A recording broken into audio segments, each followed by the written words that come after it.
All right, man. Say, bruh, y'all niggas out here real funny, right? Y'all niggas mad funny. So, I'm in a group on Facebook, right? This nigga out here talking about Steph Curry ain't on the same level as Kevin Durant and LeBron James and Kawhi Leonard. He ain't carried a franchise like they have. Okay, check this out. This nigga only got 2 finals MVPs. I mean, not 2 finals. He's got 2 regular season MVPs.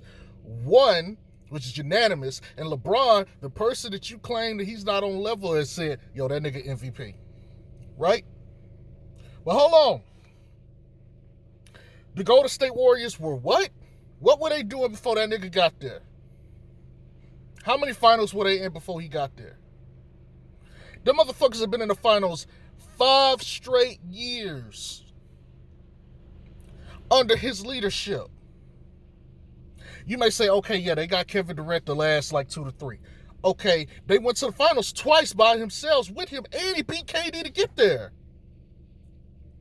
But he ain't carried a franchise, and Steph was hurt that entire last playoffs where they were up 3-1 and he got the unanimous MVP. He was hurt the entire fucking playoffs. But yet this nigga didn't carry. He was still hurt, and he still played through that. He don't complain. And damn near lead them in almost all of their statistical categories. But he ain't on the same level as them. Why the fuck would KD want to go play with the nigga if he ain't on that same level? I mean, by that logic, fucking Shaq and Kobe didn't carry a franchise. LeBron ain't carried a franchise. For real?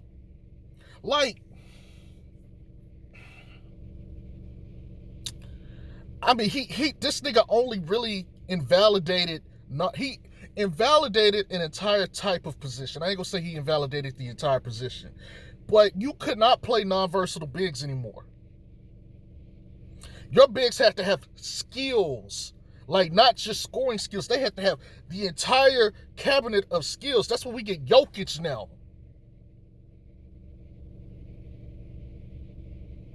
But this nigga ain't carried a franchise. If Steph Curry, look, Steph Curry is the most disrespected fucking athlete. Listen to me. This motherfucker. I love Golden State. I love Steph. I'm not a Steph stan by any means.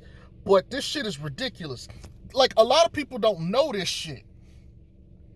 The year after they won that title, the first time, the year he went unanimous MVP, before that season started, the favorites to win the title was Cleveland. I had a nigga on Twitter the other day challenge me on that shit, and then he had to go look it up and say, oh, you know what, you right. He was and straight up like, oh, I know, I bet for a living, I do this. I don't ever recall, there's no way Golden State wouldn't have faked. That nigga came back 5 minutes later, you was right, dog. But, Steph ain't never, man, I don't get you niggas. I do not get you niggas. Okay, let me do this. There's a tiering system that I came up with for the league because there's people getting superstar treatment that ain't really superstars. There's a tier list that I created, and I'm only going to give you, I think I've mentioned it before in the video, but I'm going to give it to you guys again, basically. And we only go talk about the star level players. There is really only 3 star level levels of tiering. There is the gods, there is what I call the false superstars, and then there's the stars. The gods are the players in the league who you can build a team around and have won a championship and have led their teams to a title. There's only 4. LeBron, KD, Kawhi, and Steph. There's no other gods. Those are the superstar players. The superstar players.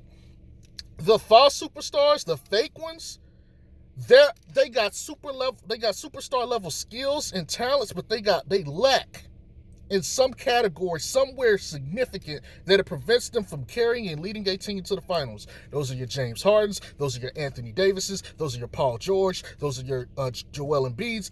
Those are your Jokic. Even though Jokic hadn't been in the league and hadn't been a star player that long, he still falls into that category until he ascends and wins.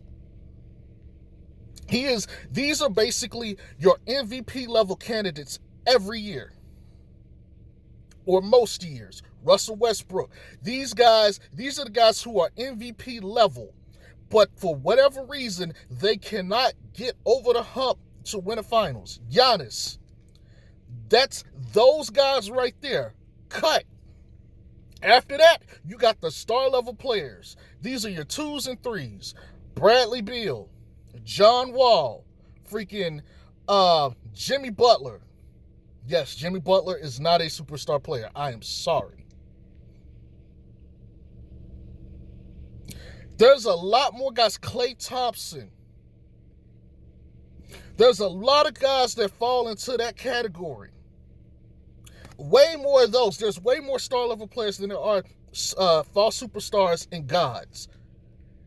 And it makes sense.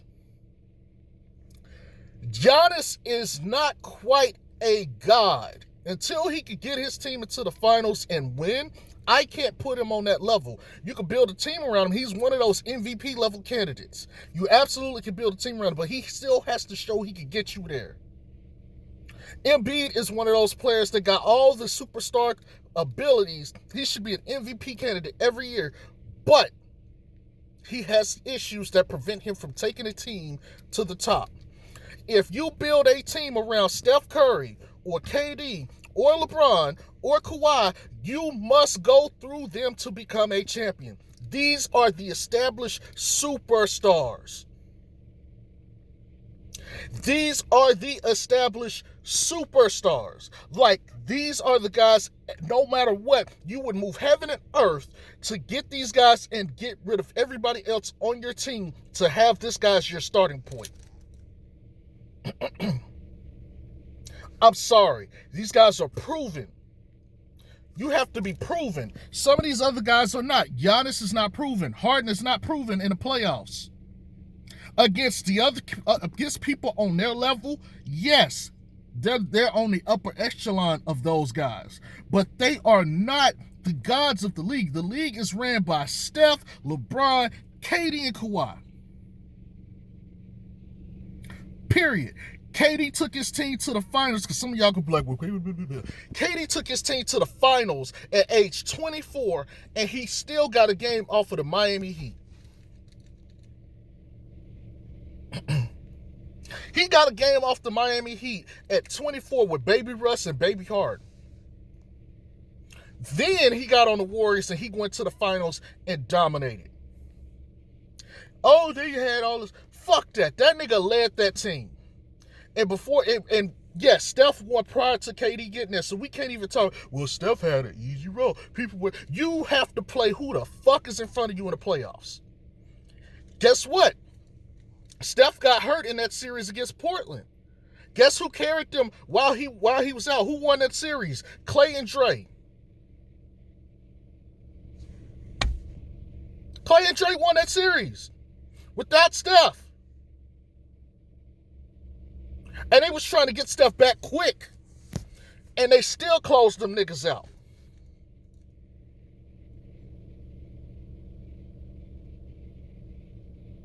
They still closed them niggas out. They needed Steph, though, for OKC. They were not going to beat OKC without Steph. They were down 3-1 before they made that comeback. Clay carried them in Game 6. Steph killed them in Game 7. And if I remember correctly, Steph got them in Game 5, too. But OKC that year, they really fucked up. KD played bad that series. Russ played a little bit better, but honestly, they would have won. They would have won if I'm telling you, if Russ had just played a little bit smarter, they would have beat Golden State that year. And guess what? I would have picked them to beat Cleveland. That year, the only team that was on, the only teams that was on that level, the Spurs, I think it was Spurs, because I think, yeah, that was Duncan's, yeah, that was still, yeah, that was still Duncan, yeah, Duncan was still there. It was Duncan and the Spurs, Cleveland, and OKC. Really, the only teams that anyone thought had a shot was OKC, and I remember Stephen A. talking about that's the only team in the West that got a shot, and LeBron to beat Golden State when they was on that 73-9 tear. I'm telling you. Y'all niggas disrespected Steph Curry. Steph Curry, first of all, KD joined that team, and they had to get rid of a lot of key parts. A lot of their bench depth was stripped, and they had to get rid of a couple of starters to get him. That wasn't the same team that went 73-9, and that team would never go 73-9 again without those parts. But yes, what they got at KD was an upgrade. But for Steph Curry to win the finals, and they give the MVP to Iguodala, which she shouldn't have got, Steph averaged 26 that series. Efficient shooting. The first 3 games he had it bad, but I think he was getting used to the lights because he had never made it to the finals. That was their first year, and they went through everybody. I think he was getting used to the big stage lights. After like that you could tell it was the adjustment was being made by Steph. By the second half of game 3. By the second half of game 3, Steph he had gotten there. You could tell by the way he played, Steph had arrived. Steph was like, okay, I'm good now. The lights it suffocated me for a bit. I wasn't quite ready for this, but I'm good. After that, he killed them. And then when they matched up next year, they put Dellavedova on him, and he ate that nigga. They kept trying to put Delly on him, and he ate him. It was over. At that point, Steph had supreme confidence. He had ascended. He was sitting there, and the pressure was too much at first, but he ate that shit and was like, okay, I'm that nigga. And after that, they said Cleveland was the favorites. So Stephen was like, okay, Stephen went 24-0. Everybody was getting murdered. Everybody. And people want to say this nigga, he's not on that same level. He beat KD and motherfucking LeBron. But he ain't on that level. He already beat them 2 niggas. What do you mean? He was and still is the greatest point guard in the league right now. He's not the greatest point guard of all time. That's still magic to me. And if I get it I'll probably make that a next video, my point guard tier list of like all-time rankings. If that's what you guys want. I ain't gonna spoil it then if I decide to do that. But he's in my top 5. I'm not gonna tell you where he is. But I will say Magic Johnson is over him. So Magic is number 1. I'll save the rest for another day. But like the disrespect Steph is getting is ridiculous. Like Steph or Dame? Steph. Steph or Westbrook? Steph. Steph or Kyrie? Steph. Kyrie a monster, but Kyrie clearly ain't a superstar. Well, he's not even. See, Kyrie got superstar level 10 like abilities in some cases, in some places, but he's not really a superstar. He's really more of a star. He's like, if I could make like a little incision, he's in that weird category where he's below superstar, but he's not. He's above stars. He's like in a separate like little entity by himself. But outside of that, who else are the other point guards? There really isn't any other point guard. Like, if I'm being true, there's no other point guards that actually compare. I mean, I guess if we're going to call Luka right now, Luka is an MVP level candidate, but he ain't proven. Yet he's young. He's got time. But there is nobody that Steph is above every other point guard in the league. Until proven otherwise. And he deserves that much respect because he's earned it. There is not another point guard on his tier level. Russ ain't led a team past the first round since he's been the man. He's always had someone on his team better than him. KD and Harden are better than Russ. And they have led their teams at least to the conference finals or the finals. And it's funny because Harden was on the same team with them when they went to the finals the first time anyway. But Harden by himself, he hasn't been able to lead a team past Steph. And he got to the nigga. Here's the thing: he got to the Western Conference Finals before, and I'm trying to remember. I think he got swept by Steph and the Warriors. He either got swept or they lost 4-1. And this was way back when he first got out of OKC, and I think he still had Dwight Howard. Steph just slacked everybody. So really, if we having this conversation, if we being truthful, unless Steph has a fall off or he's declining, the only people who should be beating Steph in playoffs are the other guys. If Kawhi beats him, it's not an upset to me. If KD beats him, it's not an upset. If LeBron beats him, it's not an upset. If any of those guys beat LeBron, it's not an upset. If any of those other guys beat KD, it's not an upset. Now what happened to Kawhi? That's an upset. That is a for sure upset. But as we're going to find out, and it's coming out, they had turmoil in that locker room. That locker room was not stable. But that hurts Kawhi's resume. He is a proven champion. Don't get it twisted. And he lost to someone with an MVP level candidate. But there was too much other shit going on in that locker room between Pat Bev, Lou Will, and Montrezl Harrell. And how they treated PG and Kawhi. We'll get into that. Dissension in the locker room will fuck up a lot of shit. For instance, the Shaq and Kobe Lakers that lost to the Pistons. So that can happen. But he is still a superstar level player. But to sit here and treat Steph like he's not on the same level, man, y'all lost y'all fucking mind. Y'all done lost y'all everlasting fucking mind. Y'all need to put some respect on that man's name. Y'all need to put some respect on that man's name. Monte Ellis came in talking about, y'all gonna have to pick. What, nigga? What the fuck have you done? What the fuck have you done? Steph took less just so he could play on the Warriors. He could have went and got a paycheck somewhere else before he got his big payday. And he was drastically underpaid for his production. At worst, Steph is a top 15 player all time. Y'all are bugging. Y'all are bugging.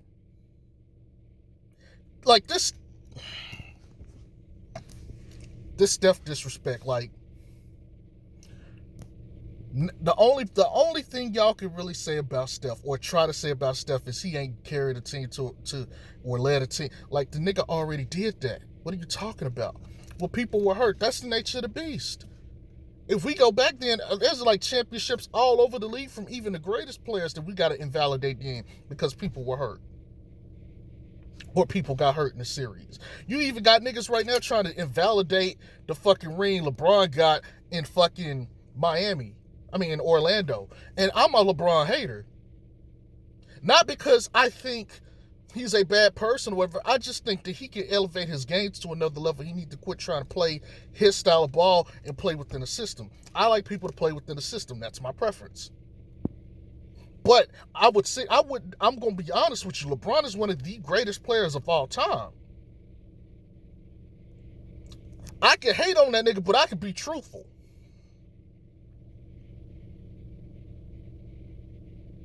The gap between the gods and everybody else is big, and y'all don't realize that shit. Those intangibles, that's really where they come to. It's the intangibles. It's like the gods have special abilities. They got passive abilities when they step on the court that the others don't have. That's what separates them. Now, Luke and some of those other guys, when some of these dudes start falling off and retiring, they're going to ascend. And we're going to see the same things. There's going to be a list of gods in the league. And and I'm telling you, if you go back throughout history, there's the gods in the league, and then there's everybody else. And guess what? The only gods in the league during the 90s was Jordan and Hakeem. The only gods. They're the ones that did it. Now we might go and add. I'm trying to remember who won in '99. Was that the Lakers? '99. Yeah. The 99 to 2000 season. I think that was the Lakers. So that would be Shaq and Kobe. I think. Yeah. I'm gonna have to go back and look at that. My memory kind of fuzzy. But really, that was it. And I think I could be wrong. Y'all could correct me.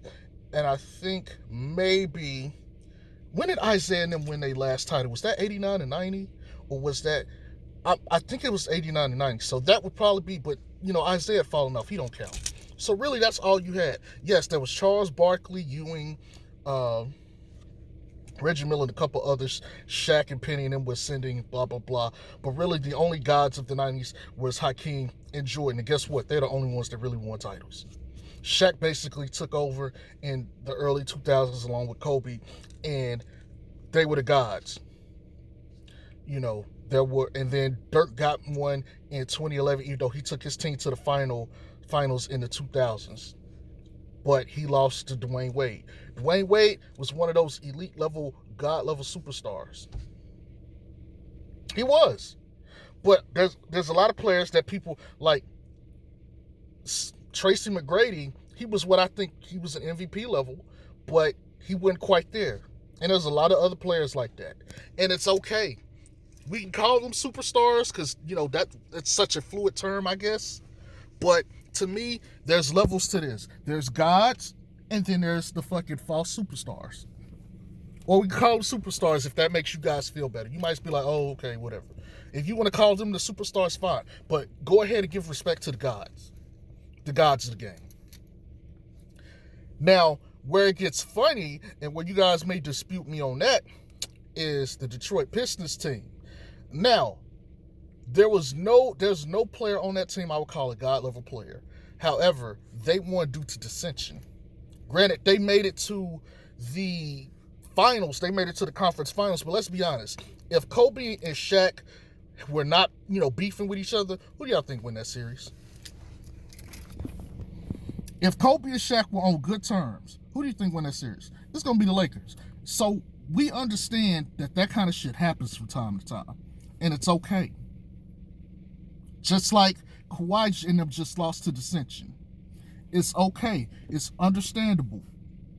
But 9 times out of 10, you're not beating the gods. The gods are the gods for a reason. They earn that right. They earn that shit. That's why there's levels to the Hall of Fame. People's worried about the top 10. The top 15 are some of the best that's right there with them. They're champions too.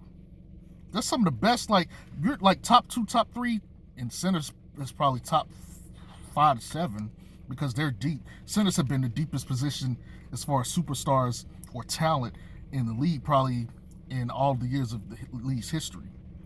Between Russell, Wilt, Shaq, Hakeem, Kareem, you can keep going. They're too deep at that position. So it makes sense that they're going to have, most of the top 15 players is probably going to be them. But let's just be honest. Back to the point. Steph is that dude. Y'all got to quit hating. Y'all got to get that hate out your life. It's one thing to hate, but you got to be... See, I don't mind if you're going to hate on someone, but be real. For instance, and I'm going to go use the Melo thing because I know that was a hot topic. Don't sit here, be a media member, and talk about Melo and talk about, what he needs to be doing, blah, blah, blah. Don't acknowledge all the other shit he has done. Any team LaMelo has been on has been competitive as fuck, even when he hasn't had any talent. Give that man his respect. As far as prospects, he's up there. Don't talk about that man because that man practicing dunks. You don't know when or what he's doing. Just because you see 15 seconds, that nigga could have been practicing all fucking day. Or that could have been the first thing he did in the practice, and that may be his thing to warm up or whatever. You don't know what that is. You don't know how that works for that guy.